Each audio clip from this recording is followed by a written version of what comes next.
On va bientôt commencer. Merci donc à tous d'être présents ce matin avec nous pour ce nouveau webinaire qui vous est proposé par le SNPL France Alpa. Donc, il s'agit du troisième webinaire que nous organisons ensemble dans le cadre des 70 ans du syndicat.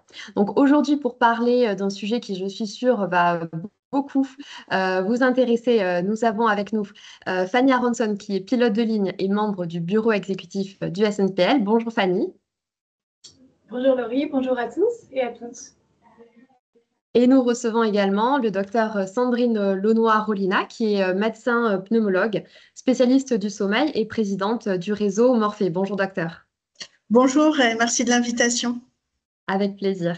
Alors, comment va se dérouler ce webinaire? Eh bien, vous le savez, si vous étiez avec nous pour les deux webinaires précédents, il y aura d'abord un débat pendant à peu près 40 minutes sous forme de table ronde avec nos expertes. Et puis, nous vous donnerons la parole pour une séance de questions-réponses.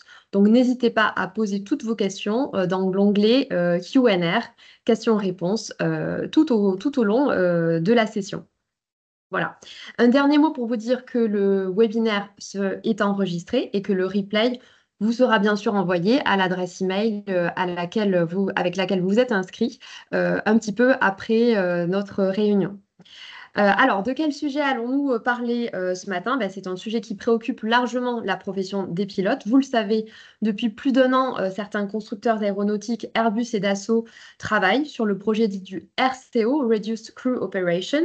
L'EMCO pourrait donc être déployé sur les vols long courrier d'ici à 2027 et le CIPO concernerait les vols moyen courrier à horizon 2030.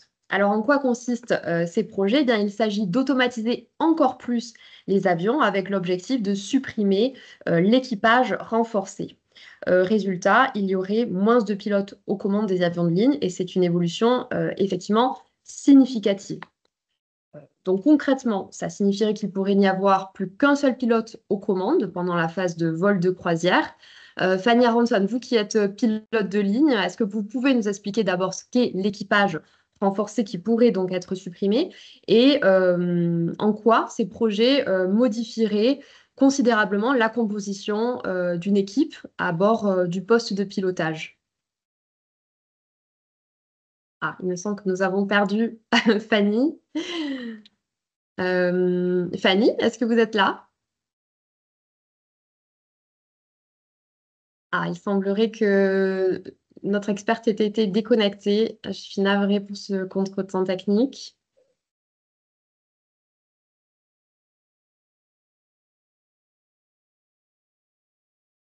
Docteur Lenoir, on va enchaîner peut-être directement. On attend que Fanny se reconnecte. Alors, docteur Lenoir, vous, en termes médicaux, effectivement, il y a deux scénarios qui se dessinent, hein, proposés par les constructeurs aéronautiques. Donc, il y a deux scénarios qui se profilent. Soit les pilotes disposeraient alternativement de créneaux de 2 heures pour se reposer l'un après l'autre, soit on fonctionnerait en séquence plus longue. Par exemple, sur un vol de croisière de 10 heures, les pilotes pourraient, à tour de rôle, avoir des tours de 5 heures de pilotage. Résultat, le sommeil serait moins fractionné, mais les pilotes auraient le temps de tomber dans des cycles de sommeil plus longs. Donc, qu'est-ce que vous en pensez, vous, docteur Lenoir, en termes de sommeil? Alors, en termes de sommeil, je vais y venir, mais le fait de se reposer, c'est-à-dire se détendre, se livrer à une occupation relaxante, ça peut aussi permettre de recharger les batteries. Et les pilotes n'ont pas forcément besoin de dormir à proprement parler pour éliminer la fatigue. Mais en termes de sommeil, en fait, c'est difficile de dire si une des deux solutions est meilleure que l'autre.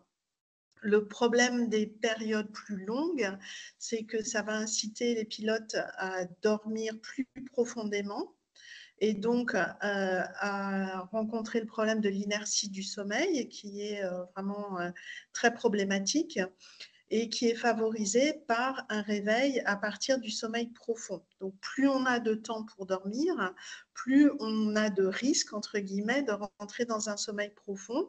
Et donc au moment où il faut se réveiller, d'expérimenter cette inertie de sommeil que vous avez sans doute tous déjà vécu, où on a un état de confusion, de ralentissement psychomoteur, on est un peu déboussolé, et en fonction des individus, en fonction des circonstances, ça peut durer jusqu'à 1 heure ou 2 heures. Et pendant cette période, il est très difficile de prendre une décision pertinente. Et voilà, la pause plus longue inciterait vraisemblablement les pilotes à dormir plus longtemps. Alors que des pauses plus courtes permettraient de faire une sieste de 30-40 minutes avec 15 minutes avant la sieste pour se mettre en condition pour s'endormir et 5-10 minutes après la sieste pour s'étirer, s'hydrater et se réveiller correctement. C'est difficile comme ça, sans détail spécifique de chaque vol, de dire ce qui est le plus bénéfique. Mais en tout cas, les longues périodes de repos, encore une fois, incitent à dormir et à carrément faire un cycle de sommeil. Mhm. Alors, pour les pilotes qui bénéficient d'un temps de repos imposé, qui ne parviennent pas à trouver le sommeil, comment est-ce qu'on peut les aider à se reposer et quels sont les facteurs finalement d'une bonne qualité de sommeil et sur ces temps de pause imposés, même s'ils n'arrivent pas à s'endormir, comment on peut les aider à trouver le repos? Alors, on peut les aider en réunissant toutes les conditions physiques, environnementales pour favoriser le repos et le sommeil. Le bruit, les vêtements, la luminosité, éventuellement une couchette, tout ça, c'est des choses qui sont très importantes. Et j'étais dans un avion ce week-end et je me disais, mais comment un pilote pourrait dormir avec tout ce bruit? Donc, j'imagine qu'il y a quand même des casques anti-bruit performants. Mais le fait d'avoir un casque, ce n'est pas forcément très agréable. Donc, vraiment, mettre tout en œuvre pour que les conditions de sommeil soient confortables. Et j'imagine que d'un avion à l'autre, c'est possible ou c'est pas possible. Après, il y a les conditions psychiques pour pouvoir se reposer, se détendre et finalement arriver à s'endormir. Il faut être confiant dans l'autre pilote, hein, bien sûr. Il faut faire une confiance absolue au collègue qui est avec vous. Ça dépend là aussi de la connaissance qu'on a de cette personne, des circonstances, de la météo, enfin de tout un tas de choses. Et puis la dernière chose, c'est qu'on peut apprendre à se détendre avec des interventions telles que la cohérence cardiaque, le body scan, enfin il y a des techniques qui sont d'ailleurs enseignées aux militaires, aux gendarmes, aux navigateurs solitaires, etc., pour les amener soit s'il y arrive dans un état de sommeil léger, qui est très récupérateur sur le plan des fonctions supérieures, soit dans un état de relaxation qui, lui aussi, va permettre de booster la vigilance. Donc tout ça, ça s'apprend. Je ne sais pas si c'est quelque chose qui est habituellement enseigné aux pilotes, mais en tout cas, pour tout ce qui est les forces de l'ordre et j'allais dire le personnel médical, c'est en train d'être mis en place et ça dépend vraiment du bon vouloir de chaque hôpital, mais ce sont des techniques qui ont bien fait leurs preuves. Alors justement, vous faites le parallèle avec d'autres professions. Est-ce qu'il y a d'autres études qui peuvent éclairer notre sujet du jour? Est-ce qu'on a d'autres retours d'expérience du terrain par rapport à d'autres professions? Vous avez mentionné les gendarmes. Alors, il y a des expérimentations qui ont été faites chez les salariés qui travaillent de nuit, avec des postes de sécurité, par exemple dans l'industrie nucléaire, à l'hôpital, dans les interventions, les unités d'intervention de la police, où on permet aux gens de se reposer pendant 1 heure dans une pièce adéquate. Ils ont même la possibilité de se changer et on leur apprend ces techniques-là. Les études ont montré que c'était efficace pour avoir une vigilance subjective améliorée par rapport à des nuits où il n'y aurait pas de sieste permise. Ça demande quand même un certain entraînement, ça demande l'aménagement d'un local, ça demande aussi que les collègues, la hiérarchie voient ces pauses de manière favorable, ce qui n'est pas le cas dans toutes les industries. Et pour l'instant, enfin, à ma connaissance, il n'y a jamais eu d'études montrant que ça diminuait le taux d'accidents ou d'erreurs dans le reste de la nuit. Pour ce qui est des professionnels de santé, il y a des études qui ont montré qu'une courte sieste améliorait les performances cognitives et psychomotrices dans la suite de la garde ou de l'astreinte. Et à chaque fois, ce qui est vraiment souligné, c'est le fait que la sieste soit courte, entre 20 et 40 minutes, pour éviter, comme je vous disais tout à l'heure, de rentrer dans un sommeil profond dont il sera difficile de sortir. D'accord, donc il faut courte sieste. balancer les inconvénients de l'inertie de sommeil potentielle et les inconvénients de la fatigue accumulée, les deux situations donnant des erreurs de jugement ou des erreurs mécaniques. Absolument. Donc, courte sieste, 20 à 40 minutes, pas plus. Là, on n'a pas de risque de tomber dans une inertie du sommeil et d'avoir ce phénomène de brouillard mental au réveil. Voilà. Alors, on peut aussi, pour vraiment, si on veut absolument éviter l'inertie de sommeil, en prévision du réveil, c'est ce qui est recommandé chez les gens qui prennent la route et qui peuvent avoir des moments de fatigue. Prendre un café avant la sieste permet que la caféine soit efficace au moment où on se réveille de la sieste. Ce qui est compliqué chez les pilotes qui font des vols long courrier, c'est qu'en plus de toutes les conditions physiques, psychologiques dont j'ai parlé, il y a aussi le problème du rythme biologique, du rythme circadien du sommeil. Il y a des périodes dans lesquelles on va plus facilement s'endormir, d'autres où c'est plus difficile. Et ça va dépendre du décalage horaire, du sommeil des nuits précédentes. Donc, c'est vraiment très, très compliqué. Et idéalement, il faudrait que chaque équipage puisse, avant le vol, s'organiser en fonction de ce qui s'est passé dans les 2-3 jours précédents. Et évidemment, ça ne me paraît pas faisable. Mais idéalement, il faudrait qu'on puisse personnaliser ce repos imposé. Absolument. Est-ce qu'il y a des conséquences pour la santé des pilotes d'avoir un sommeil comme ça fractionné sur le long terme? Oui, bien sûr, parce qu'il y a deux choses qui se combinent.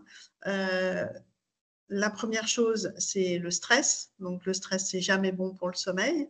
Et la deuxième chose, c'est le décalage horaire. Alors, à moins qu'on fasse des vols long courrier nord-sud ou sud-nord, en général, c'est est en ouest.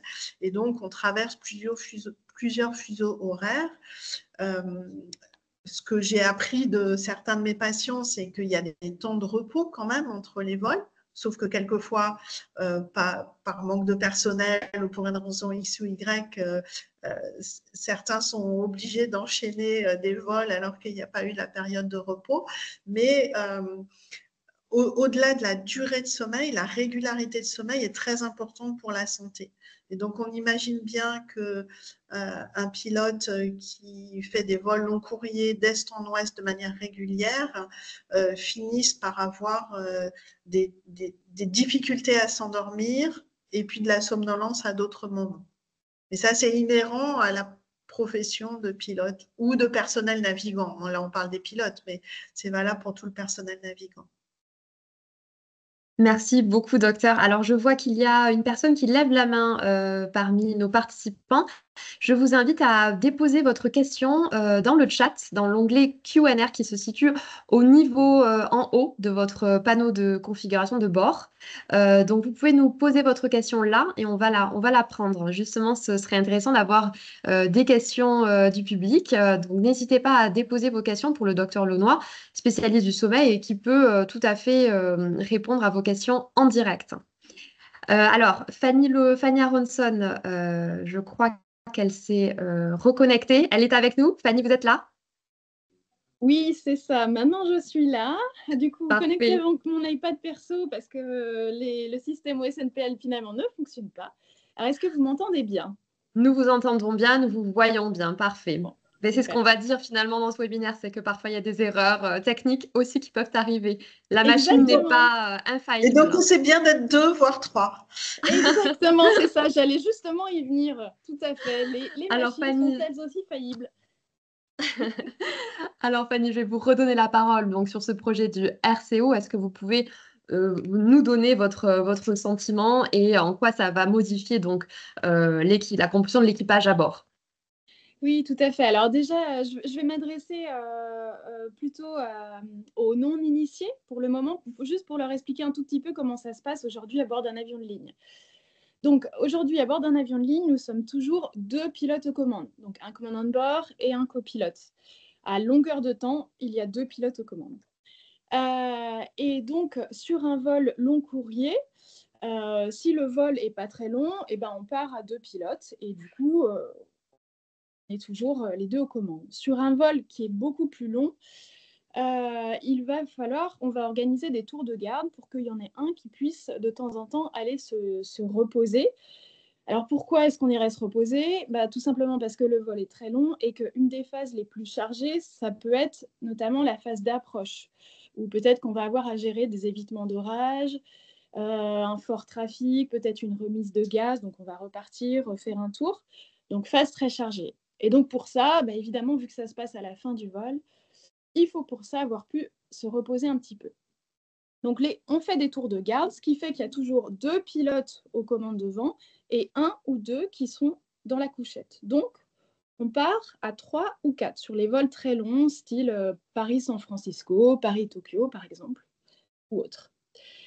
Ça, c'est ce qu'on appelle l'équipage renforcé, quand on part à 3 ou 4. En fait, dans son projet d'EMCO, Airbus voudrait tout simplement supprimer l'équipage renforcé. C'est-à-dire que même sur des vols très longs, on partirait qu'à 2 pilotes. Ce qui fait que on n'augmenterait pas les limites physiologiques de l'humain, forcément. Donc, il va quand même falloir qu'on puisse aller se reposer un petit peu, justement, pour être bien opérationnel dans toutes les phases du vol. Et donc, vu qu'on part qu'à 2 pilotes, ça veut dire qu'il en reste plus qu'un aux commandes. Et l'autre va se reposer dans la couchette à l'arrière. Et donc ça, c'est ce qui pose énormément de problèmes. On va le voir tout au long de ce webinaire. Je vais vous expliquer toutes les conséquences de tout ça, ainsi que le docteur Launois. Alors justement, alors on a vu avec le docteur Lenoir pendant votre absence, on a vu les 2 scénarios qui se profilent avec Très donc bien. des temps de repos différents, hein, des temps de repos, des siestes de 2 heures ou des tours de 5 heures alternatifs. Pour vous, dans les opérations de tous les jours, qu'est-ce que ça va changer? Oui, alors, du coup, si je peux juste revenir justement là-dessus, bon, j'ai pas Oui, assisté à bien cette sûr. partie-là, mais donc effectivement, le projet d'Airbus, on ne sait pas encore exactement ce qui se profile, hein, mais a priori, ça serait ces 2 grands scénarios, parce que derrière, il y a beaucoup de secrets industriels, évidemment. Et donc, dans le projet des 2 heures, bon, je pense que le docteur Lenoir en a bien parlé, et dans le projet des 5 heures, ce qui pose aussi problème, je ne sais pas si vous avez pu en parler, c'est que du coup, sur des durées très longues, forcément, on va être limité, enfin, du moins le pilote qui restera aux commandes va devoir s'absenter quelques minutes pour aller notamment aux toilettes. Donc ça veut dire, il faut bien comprendre ça, c'est qu'en fait, un pilote, ça veut dire 0. C'est que pendant quelques minutes, il y aura 0 pilote aux commandes. Sauf qu'aujourd'hui, on le voit ça peut arriver dans nos opérations d'aujourd'hui. S'il y a par exemple une turbulence de sillage très forte qui fait des grosses turbulences pour l'avion, le pilote automatique peut sauter et donc il faut absolument qu'on soit là pour pouvoir récupérer en quelques secondes, reprendre les commandes. Et donc ça pose des grosses questions. Voilà. Et puis l'autre problème sur les 5 heures, c'est que ça veut dire qu'il y a un gros risque d'hypovigilance en fait, pour le pilote qui reste pendant 5 heures tout seul devant, donc il risque d'oublier des choses. Tout ça. Oui. Et donc Donc vous vous me posiez soulevez la cette question sur question les... de de sécurité des vols. Voilà, Ouais, vous soulevez l'enjeu de la sécurité des vols. tout à Finalement, il y a fait. la mise en péril de ce que vous appelez le cross-check, la vérification mutuelle et la prise de Exactement. décision commune. Quels sont les enjeux par rapport au cross-check? Oui, bien sûr. Alors, le cross-check, c'est un principe qui est absolument fondamental au niveau de notre sécurité des vols. Qu'est-ce que c'est? C'est que le cross-check, c'est la vérification mutuelle euh, entre les pilotes, bien sûr. Chacun des pilotes va vérifier ce que fait l'autre, puisque l'humain est faillible, c'est normal, comme les automatismes. Donc, on va vérifier, on va pouvoir récupérer des erreurs. Mais ce n'est pas seulement ça. En fait, le cross-check, il faut le comprendre comme un triangle. C'est-à-dire que c'est aussi la vérification par les humains de ce que font les automatismes et par la machine, l'avion, de ce que vont faire les humains. Donc, il faut vraiment le voir comme un triangle. Ce qui fait que si on enlève un humain, même si on rajoute plein d'automatismes, bah, vous voyez, ce triangle, bah, il n'est plus là. On a enlevé deux côtés. Et donc, c'est tout l'édifice de la sécurité des vols qui s'effondre. Et donc, ça fait partie des choses qui nous inquiètent vraiment là-dedans, dans ce concept, et qui ne pourra pas être résolu en améliorant les automatismes. Autre chose pardon, qui nous ennuie dans ce projet d'EMCO, c'est le fait qu'à bord d'un avion, tous les systèmes vitaux sont redondants. Par exemple, on a deux moteurs, on a deux ou trois systèmes hydrauliques, etc., etc. Et donc, un pilote, c'est quand même un système vital dans l'avion. Et donc, si on enlève un pilote, puisqu'il n'y en aurait quand même plus qu'un aux commandes, même s'il y en a un qui pourrait revenir, mais au bout de quelques minutes, eh ben, ça veut dire qu'aussi on casse la redondance, notamment au niveau des pilotes. Voilà au niveau des enjeux. Merci beaucoup. Alors, quand on a préparé ce webinaire, vous me parliez aussi d'une statistique qui est assez édifiante. L'humain est responsable de 60% des accidents d'avion. Qu'est-ce que vous pouvez nous dire sur ces erreurs humaines? Oui, tout à fait, tout à fait. Donc, c'est vrai que cette statistique est assez édifiante, elle est vraie. Alors, là-dessus, je dirais plusieurs choses.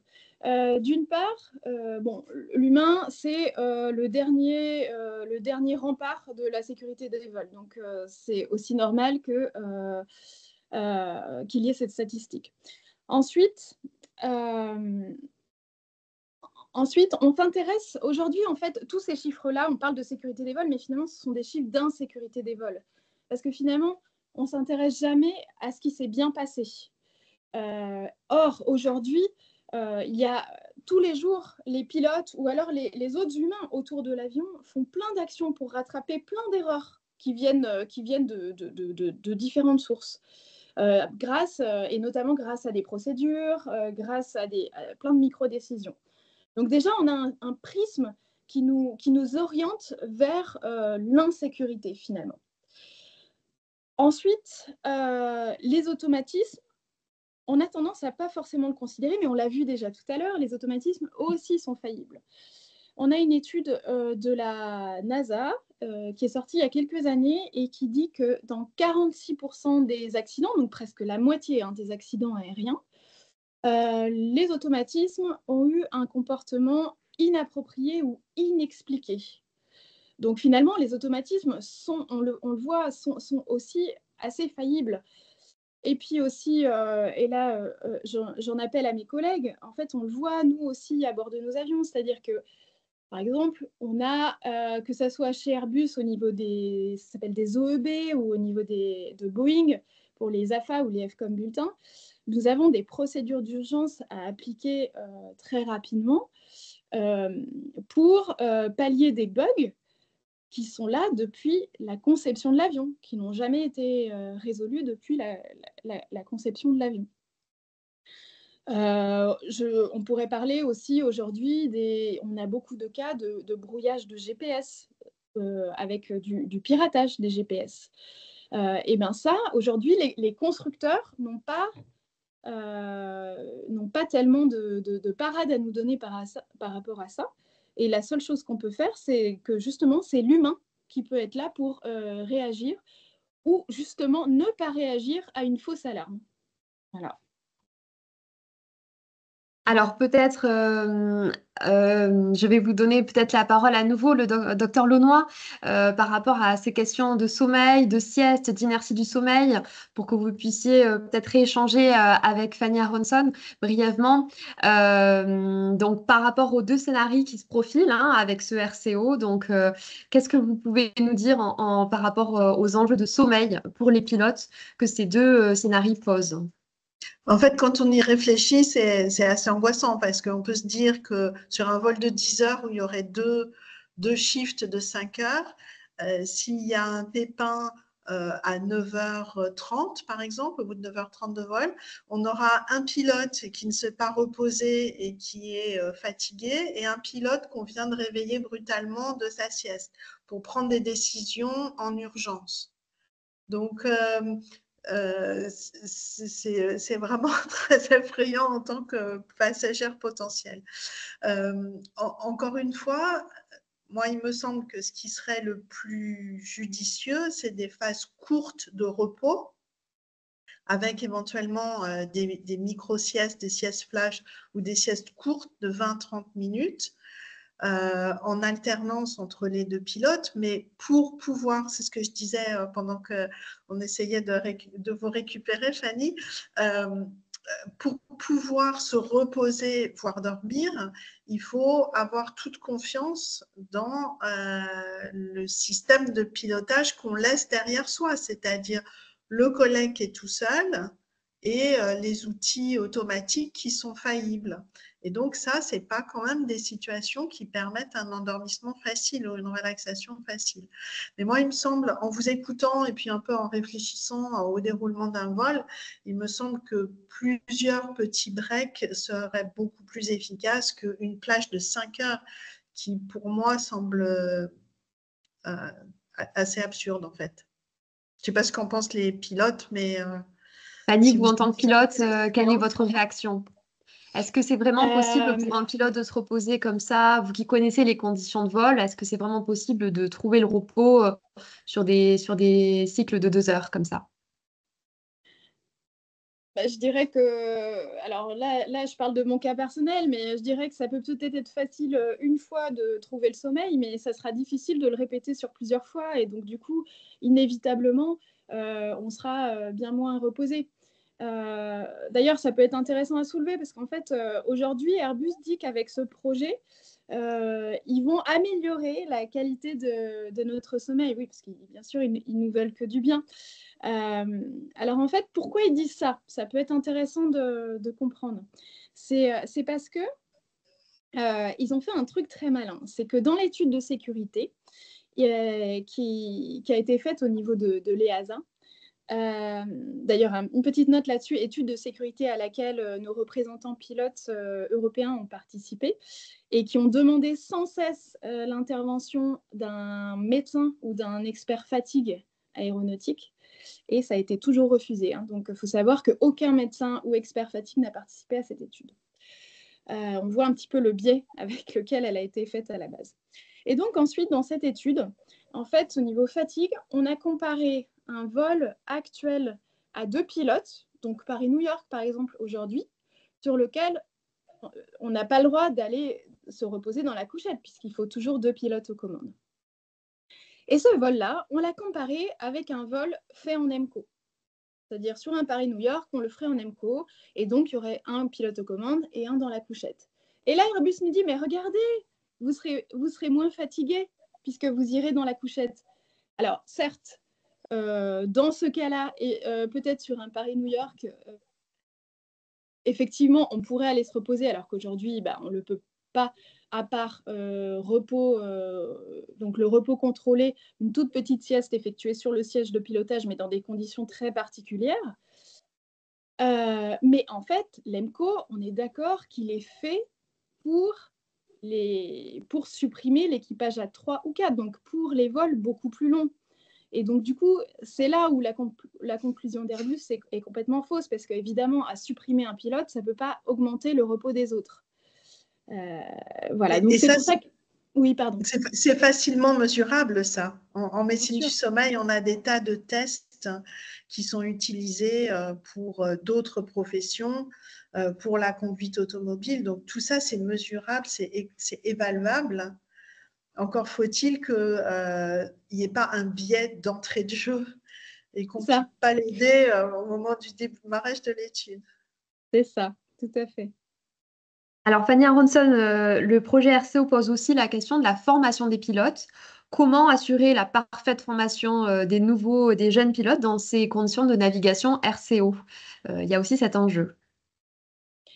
Oui, tout à fait. Alors, l'enjeu de la formation des pilotes est très important et surtout, en fait, il irait même à rebours de ce qui se fait aujourd'hui. En fait, aujourd'hui, pour diminuer les coûts, on cherche de plus en plus à raccourcir la formation des pilotes.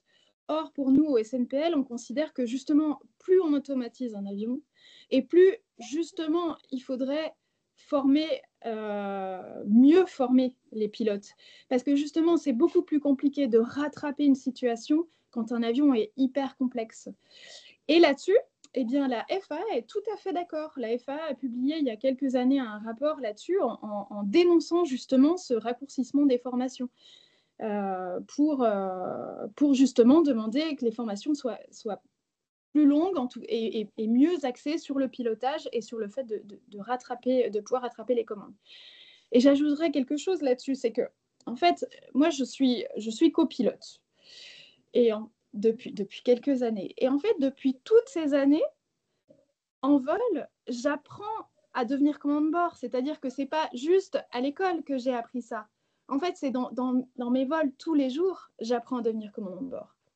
Or, si on met en place le RCO, eh ben, ça veut dire qu'on est beaucoup plus tôt, beaucoup plus rapidement des pseudo-commandants de bord. Parce que ça veut dire que pendant 5 heures, pendant des heures en croisière, on est tout seul. Donc, nous sommes des pseudo-commandants de bord. Et ça, pour nous, ça va dégrader la sécurité des vols parce qu'il y aurait beaucoup moins d'expérience. En plus d'être la fin du travail en équipage au niveau de la croisière. Il faut comprendre qu'on peut avoir des cas où on a des décisions très, très rapides et irréversibles à prendre à bord. Je vous cite un exemple. Je me trouve au milieu de l'Atlantique en pleine nuit. Alors, tout le temps en vol, on est prêt à répondre à des événements. On a toujours en tête un scénario A, un scénario B, où est-ce que j'irai si j'ai ça, où est-ce que je vais si j'ai ça. Bon, très bien. Là, je suis au milieu de l'Atlantique et j'ai une panne moteur. L'avion, quand il est en croisière à assez haute altitude, en cas de panne moteur, il va falloir le faire descendre parce qu'il sait bien voler, mais on ne peut pas rester à haute altitude. Et ça, il va falloir le faire descendre assez rapidement parce que sinon, il va perdre de la vitesse et ça pourrait être très grave. Sauf que si je le fais descendre, et donc je vais orienter ma trajectoire vers un terrain, là, je vais consommer plus de carburant. Et donc, cette décision, elle va être irréversible. Une fois que j'ai fait mon choix, OK, je vais aller là, je vais me dérouter sur Keflavik, par exemple. Au bout d'un moment, assez rapidement, ma décision pourrait être irréversible. Sauf que cette décision-là, en EMCO, je vais la prendre toute seule. Toute seule.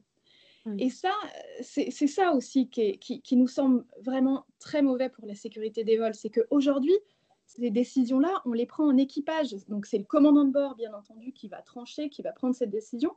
Mais c'est quand même, au départ, une décision qui est collégiale. On va pouvoir se parler pour être sûr de notre décision. Parce que c'est très engageant. Et là, il va falloir que je sois toute seule à prendre cette décision. Parce que, bien sûr, que je vais réveiller mon commandant. Mais avant qu'il arrive, il aura déjà fallu agir et prendre une décision hyper engageante. Effectivement, ça rejoint ce que vous disiez tout à l'heure sur l'importance cruciale du cross-check et comment ce RCO remet en question cette notion-là. Alors, d'un point de vue réglementaire, est-ce que ce projet vraiment a une chance de voir le jour rapidement? Est-ce qu'il faudrait des autorisations spécifiques pour voir ces avions voler? Et quelle est la position de l'EASA? Qu'en pensent les pilotes dans les autres pays? Et quelles sont les positions des autres pays dans le monde? Fanny Aronson, est-ce que vous pouvez nous parler de ces enjeux? Oui, alors déjà, pour bien comprendre, en ce qui concerne Airbus, l'avion qui serait le meilleur candidat pour mettre en place ce RCO, il existe déjà. C'est l'A350, c'est l'Airbus A350. Donc en fait, il existe déjà. Il y aurait des améliorations technologiques qui, pour nous, je l'ai expliqué plus tôt, hein, seraient de toute façon pas suffisantes. Ensuite, il y aurait effectivement beaucoup de textes réglementaires à modifier au niveau international, au niveau européen. Donc ça, c'est pour les textes réglementaires. Après, vous m'avez posé la question sur l'EASA. Alors, l'EASA avait ces dernières années une position plutôt comment dire, pro en faveur de ce concept. Mais on a remarqué depuis un an, il y a eu un changement de direction au niveau de l'EASA. On pense que le nouveau directeur est beaucoup plus prudent, a priori, sur ce concept. Donc, on espère y voir une amélioration, mais on est quand même, nous aussi, très prudents par rapport à ça. En tout cas, autant dans l'étude de sécurité qui a été publiée donc, sous l'égide de l'ancien directeur, Patrick Key, l'étude de sécurité disait ouvertement que ce projet n'avait pas pour visée d'améliorer la sécurité des vols. Ce qui est absolument incroyable, hein, parce que faut bien comprendre que ça serait la première avancée technologique qui n'améliore pas la sécurité des vols. Normalement, c'est toujours dans le but d'améliorer la sécurité des vols. Donc là, aujourd'hui, le nouveau directeur a clairement annoncé, statué que tout nouveau projet se ferait pour améliorer la sécurité des vols. Voilà, donc on espère que l'EASA, a priori, a l'air d'adopter une position un petit peu plus prudente là-dessus. Mais il ne faut pas quand même oublier que Airbus en France, c'est 3% du PIB, que c'est énormément, on parle d'enjeux énormes en termes financiers. Donc, il y a beaucoup de lobby derrière. Hein, donc, on est très prudent et c'est pour ça que on fait le webinaire aujourd'hui et qu'on continue de manière générale notre communication. Et donc, ça m'emmène à parler de la position donc, des pilotes. En fait, dans le monde entier, et je pense que c'est une des premières dans notre histoire, les syndicats de pilotes sont alignés contre le RCO et considèrent en unité que ce RCO dégraderait énormément la sécurité des vols. Donc, il y a eu pour ça, alors, je ne sais pas si Laurie, vous avez des... vous verrez si vous rebondissez là-dessus, mais il y a eu une campagne de l'ECA, donc notre réunion des syndicats européens, très intéressante dans les toilettes de l'aéroport de Bruxelles et dans le métro de Bruxelles, sur le fait qu'on ne peut pas gérer 2 urgences en même temps.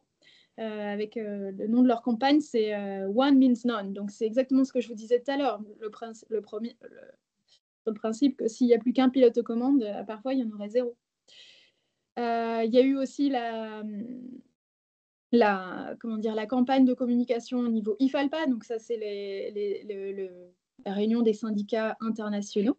Safety Starts With Two. Il y a eu une autre campagne aussi l'année dernière et qu'on continue. Voilà, donc c'est pas terminé, on continue notre campagne, on continue le lobby pour essayer de bien faire comprendre au public à quel point on est convaincu que ça serait un très grave enjeu pour la sécurité des vols. Vous avez aussi organisé une manifestation à l'aéroport Charles de Gaulle en juin dernier. Tout à fait.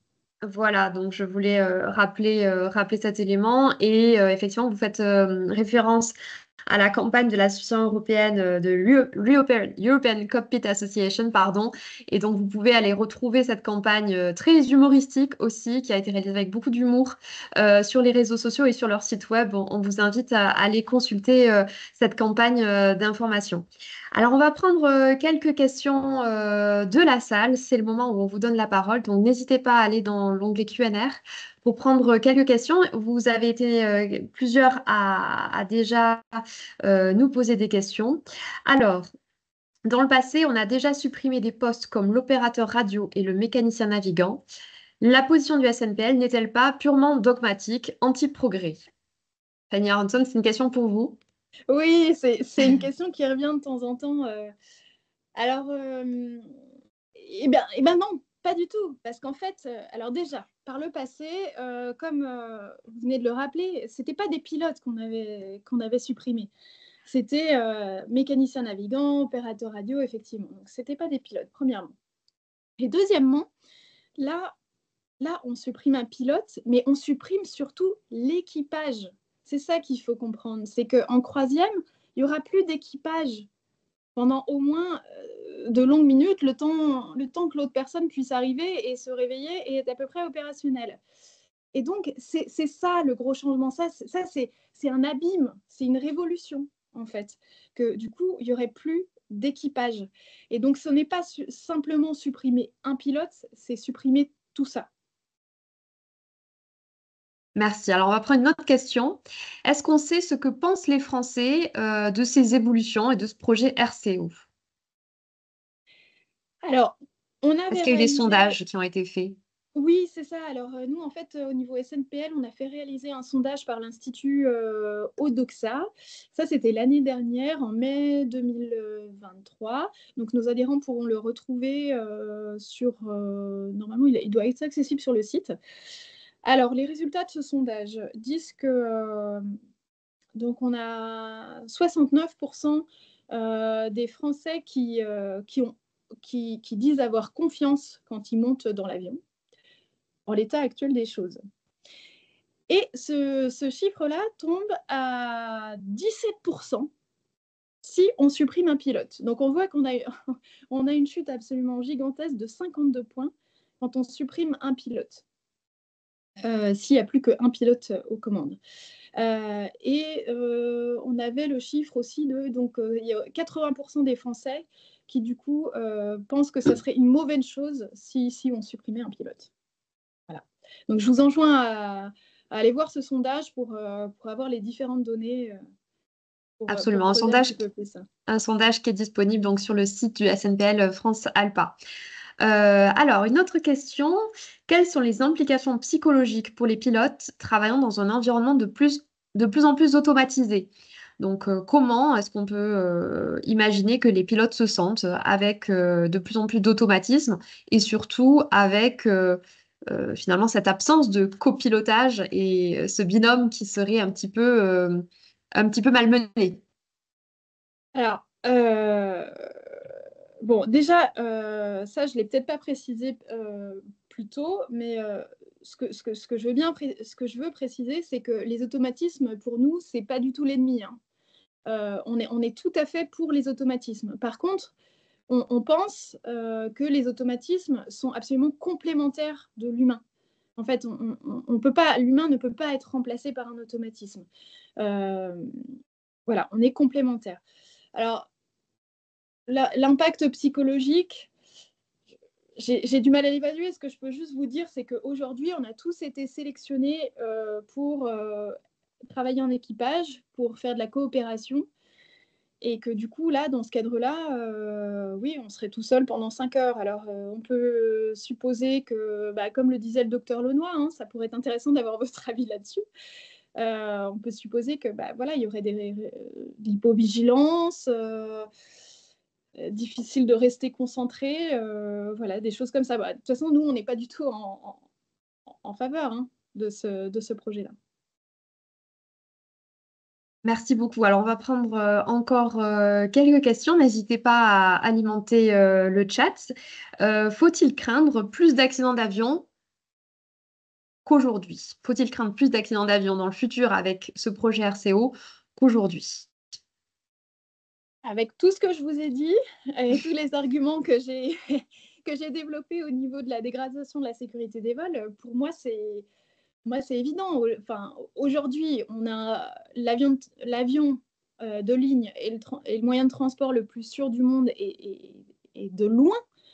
Et c'est grâce aux automatismes, à la fiabilité des automatismes, bien sûr, mais c'est aussi grâce au travail en équipage, aux procédures qu'on a mis en place et au cross-check, à la redondance. C'est exactement ce que je vous disais. Donc, inévitablement, si on casse tout cet édifice, ça dégrade la sécurité des vols.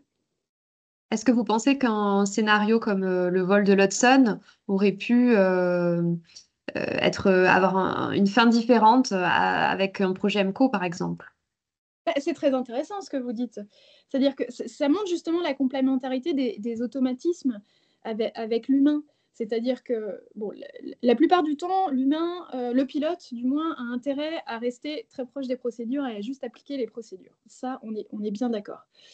Par contre, il arrive certains cas, comme justement dans l'accident de l'Hudson, où l'humain a été créatif. En fait, ce qu'il faut bien comprendre dans cet accident de l'Hudson, c'est que, donc, je rappelle ce qui s'est passé. L'avion était au décollage, des oies sont rentrées dans les deux moteurs, ce qui a eu pour conséquence l'extinction des deux moteurs. Donc, en gros, l'avion s'est retrouvé en planeur. Et l'équipage a très bien réagi et ils ont fait amérir l'avion dans l'Hudson. La procédure pour sécuriser l'avion après l'extinction de moteurs à l'époque n'existait pas. Donc en fait, ce qu'il faut bien comprendre, c'est que ces deux pilotes, l'équipage à ce moment-là, a créé une procédure. Et c'est absolument remarquable. Ils ont réussi à s'adapter à la situation, donc en démarrant un moteur auxiliaire, en pensant à quelle configuration pour l'atterrissage ils auraient besoin pour amérir avec la vitesse la plus faible et pour pouvoir sauver tout le monde. Et donc ça, un automatisme en lui-même, donc juste au sens pur d'automatisme. Il ne peut pas le faire parce qu'il ne saura jamais s'adapter. Un automatisme, c'est juste un ordinateur très puissant avec plein d'algorithmes. Mais il ne peut pas s'adapter. Donc ça, il ne pourra jamais le faire. Et là, je précise bien que je ne parle pas d'intelligence artificielle type générative ou deep learning, qui là prendrait des décisions et pourrait s'adapter. Mais ce n'est pas du tout à l'ordre du jour de mettre de l'intelligence artificielle type deep learning dans les avions. Si un jour c'était le cas, ça poserait énormément on rentre dans des problèmes éthiques absolument énormes, parce que là, du coup, se pose la question, qui est le commandant de bord? Est-ce que c'est l'intelligence artificielle? Est-ce que c'est les pilotes? Et comment cette intelligence artificielle a été paramétrée? Pardonnez-moi, je vous ai interrompu. C'est tout à fait ça, c'est-à-dire quels algorithmes on met dedans, donc ça, voilà, je ne sais pas si vous voulez que je vous en parle plus, mais ça pose énormément de problèmes. Ça pose aussi un autre problème, c'est la responsabilité. C'est-à-dire que malgré tout, si c'est une intelligence artificielle qui prend une décision, eh ben, ça sera les concepteurs de cette intelligence artificielle ou le constructeur qui sera responsable en cas d'accident, et plus les pilotes. Ça risque de refroidir les constructeurs pendant quelques années. Je ne dis pas que ça n'arrivera pas un jour, ça arrivera forcément un jour, mais ça va nous gagner un petit peu de temps quand même. Merci beaucoup, Fanny. Alors, nous avons une question justement sur les motifs des constructeurs. Je ne comprends pas l'intérêt qu'un constructeur puisse avoir à réduire les équipages. Une compagnie, oui, réduction des coûts d'opération. Avez-vous quelques éléments de réponse quant à l'intérêt des fabricants pourraient avoir à réduire les équipages? Est-ce que c'est potentiellement vendre plus d'avions s'ils sont certifiés MCO? Mais j'ose espérer que le raisonnement derrière l'MCO est moins élémentaire. Moi aussi, j'ose espérer. Eh bien, premièrement, je vous ai parlé de l'étude de HASA qui disait que, que la visée n'était pas pour améliorer la sécurité des vols. Donc, effectivement, on peut en déduire que si ce n'est pas pour améliorer la sécurité des vols, c'est pourquoi? C'est pour réduire les coûts. Voilà. Donc, et c'est pour un intérêt commercial. Parce qu'en fait, vous êtes bien tous au courant, je pense, de l'actualité. Boeing est un peu comment dire, en retard dans toute cette course technologique. Ils ont d'autres chats à fouetter. Et du coup, pour Airbus, Airbus souhaite être le pionnier dans ces nouveaux systèmes et dans l'automatisation des avions. Et donc, pour eux, ça sera un argument commercial énorme pour vendre aux compagnies en disant, regardez, moi, mon avion, vous avez besoin de moins embaucher de pilotes. Alors, d'autres nous disent aussi que c'est pour pallier le manque de pilotes au niveau international. Bon, ça, en termes de syndicats, on n'y croit pas trop, parce qu'en fait, ce qu'on se rend compte, c'est que ce qui manque, ce n'est pas tellement des pilotes, c'est qu'il manque des bons postes, c'est-à-dire des bons contrats de travail. Les compagnies qui proposent des bons contrats de travail, elles en trouvent des pilotes, il n'y a pas de problème. Alors, une dernière question pour le docteur Launois. Seul aux commandes, est-ce que des études existent sur l'hypovigilance, l'ennui, l'endormissement, la diminution de la capacité de réaction à l'imprévu? Est-ce qu'effectivement, le fait d'être seul aux commandes, est-ce qu'on a des études là-dessus qui montrent un effet sur l'hypovigilance, l'ennui, l'endormissement? Alors, je ne suis pas spécialiste de ce qui se passe dans l'aviation, mais de ce que j'ai pu lire dans la littérature, il n'y a pas d'études qui ont été faites spécifiquement sur les pilotes. En revanche, on a une grosse littérature sur les conducteurs de véhicules légers et de poids lourds, où là, il y a une littérature qui est vieille de 40 ans et qui montre toujours la même chose. C'est-à-dire que aux commandes d'une voiture ou d'un poids lourd, si on ne fait pas de pause, si on a déjà une dette de sommeil au moment où on prend le volant, eh bien, on va avoir des périodes d'hypovigilance, voire même des micro-sommeils qui peuvent avoir évidemment des conséquences désastreuses. On peut avoir aussi des temps de réaction qui vont être allongés, ça on le comprend bien, mais on peut aussi être un peu plus impulsif avec un temps de réaction trop court qui ne permet pas d'analyser la situation. Donc tout ça, c'est très très bien documenté pour les véhicules terrestres. Mais je pense qu'on peut tout à fait faire le parallèle avec un avion. Sauf que dans les voitures et les poids lourds, il n'y a pas tous les automatismes, toutes les choses qu'il peut y avoir sur un avion, mais enfin, ça n'empêche que, effectivement, j'imagine le pilote qui est sur son siège depuis 5 heures sans avoir fait de break. L'hypovigilance est inévitable avec les conséquences que ça peut avoir. Merci beaucoup, docteur. Alors, on va prendre une toute dernière question. Peut-être, Fanny Aronson, vous pourrez nous répondre. Les pilotes connaissent bien les problématiques d'inertie du sommeil et selon moi, ils apportent des solutions multiples et diverses. Ma question est, comment les constructeurs ont décidé d'intégrer cette problématique de sommeil dans ce nouveau concept de vol longue durée avec un équipage réduit? Là, il faut peut-être réexpliquer les deux scénarios qui sont envisagés par les constructeurs avec ces avions. En fait, ce n'est pas vraiment les deux scénarios qui sont envisagés par les constructeurs, c'est ce que nous, on déduit qui serait possible. Mais on ne le sait pas. En fait, il y a du secret industriel là-dessut et pour l'instant, Airbus ne veut pas s'expliquer sur comment ils envisagent de faire. On ne sait pas. En fait, c'est ça aussi qui nous inquiète, c'est qu'ils se lancent dans un projet, ils lancent un projet en n'expliquant pas comment on pourrait faire, quoi. Donc, on pourrait vraiment dire qu'ici, on met la charrue avant les bœufs, sauf qu'on parle de sécurité des vols et de vie humaine. C'est ça qui est très grave. Eh bien, écoutez, nous nous dirigeons vers la fin de ce webinaire. Encore toutes mes excuses pour le souci de connexion que nous avons eu en début de webinaire. Encore un grand merci à nos intervenantes pour la qualité de nos échanges et de leurs propos et leurs explications très claires. Merci Fanny Aronson, merci Dr Launois. Un immense merci à vous aussi pour votre participation et vos questions. Donc, vous pouvez, si vous êtes intéressé par ce sujet, retrouver évidemment le dossier de presse du SNPL sur leur site web et consulter également, comme je vous le disais tout à l'heure, la campagne d'information de l'European European Cockpit Association, pardon, sur les réseaux sociaux et sur leur site web. Voilà. Donc, si vous souhaitez revisionner ce webinaire en replay, ce sera possible, ou le partager avec vos collègues, ce sera possible. Un lien vous sera envoyé à l'adresse email avec laquelle vous êtes inscrit. Donc, je vous remercie encore une fois au nom du SNPL pour votre présence tout au long de ce cycle de webinaires. Et si Fanny Aronson et Dr Launois voulaient rajouter quelque chose, n'hésitez pas. Je vous souhaite à tous une excellente journée. Ce que je voulais juste rajouter, c'est que pour tous nos chers adhérents, N'hésitez pas aussi à nous contacter pour qu'on puisse partager, pour qu'on puisse discuter autour de ce sujet. On est tout à fait ouvert à la discussion.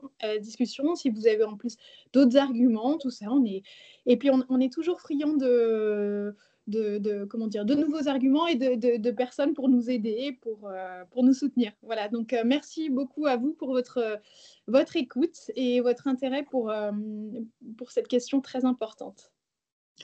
Et moi, ce que je voulais ajouter, c'est que si à un moment vous avez besoin d'experts sommeil, il y en a beaucoup en France, des gens qui ont déjà travaillé sur le problème de la fatigue aux commandes d'un avion ou dans l'industrie automobile. Et donc, on sera ravis de vous aider à trouver des arguments pour maintenir une sécurité infaillible. Merci beaucoup, docteur. On a tous envie que la C'est sécurité très soit la priorité, Merci. effectivement. Au revoir. Merci à vous tous. Excellente Merci. journée. Au revoir.